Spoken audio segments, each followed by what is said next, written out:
Hello students. So again I am here to tell you one very important rule about modal auxiliaries.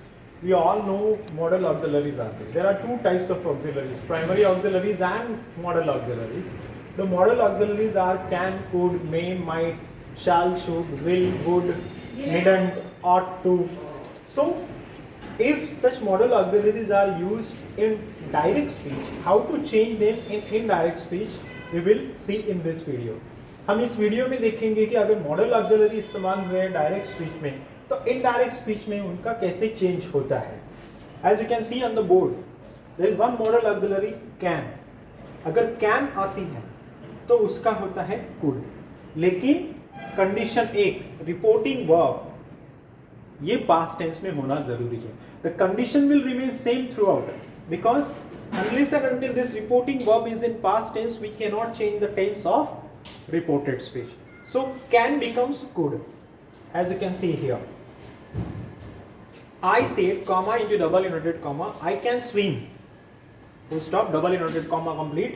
I said that I could swim. अभी आप लोग ये बोलोगे कि sir I में change क्यों नहीं हुआ. I में चेंज इसलिए नहीं हुआ क्योंकि स्पीकर भी I ही है. So he she में उसका हम लोग चेंज नहीं कर सकते. That's why I said that I could swim. So can becomes could. दूसरा auxiliary, the second one, may becomes might. अगर may आता है डायरेक्ट स्पीच में तो इनडायरेक्ट में might होता है.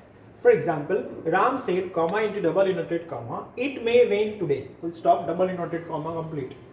Ram said that it might rain that day. So again this is the word that indicates time and place, so we are going to change it, and in the next video we will see if there are some words related to time and place and how to change them into indirect speech. First of all let us understand how the modal auxiliaries are changed. Make का होता है might. तीसरा जो modal auxiliary है shall. Shall का होता है should.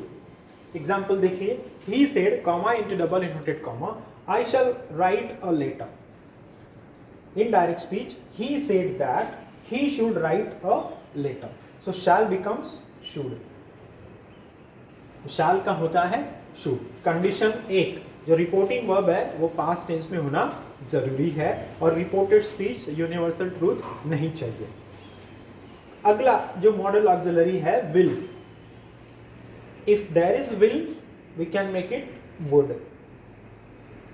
For example, she said comma into double inverted comma I will sing now, full stop, double inverted comma complete.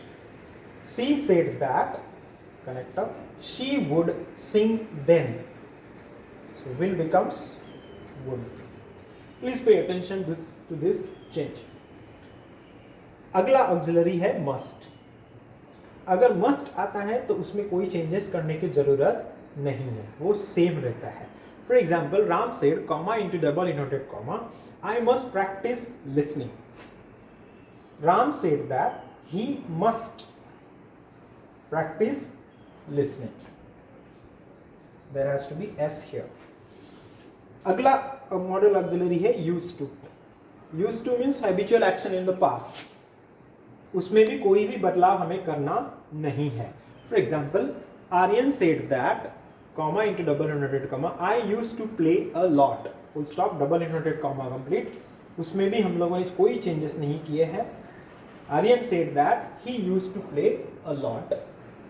अगला ऑक्सिलरी है ought to. ought to ये भी कंपल्शन ही दिखाता है जैसे must है या should है. ought to में भी हमें कोई चेंजेस करने नहीं है. ought to remains same. For example, they said comma into double inverted comma we ought to go now. Indirect में होगा they said that they ought to go then.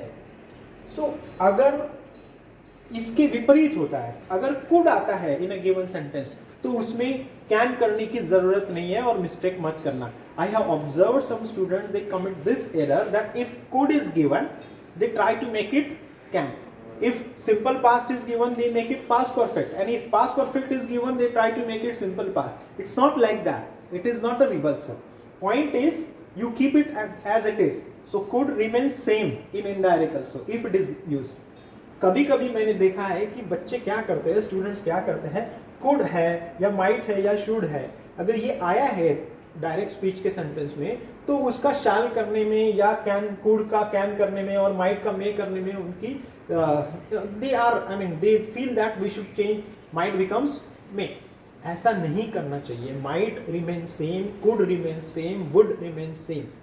Already वो पास्ट फॉर्म में ही आए हुए हैं, तो उनको चेंज करने की ज़रूरत नहीं है।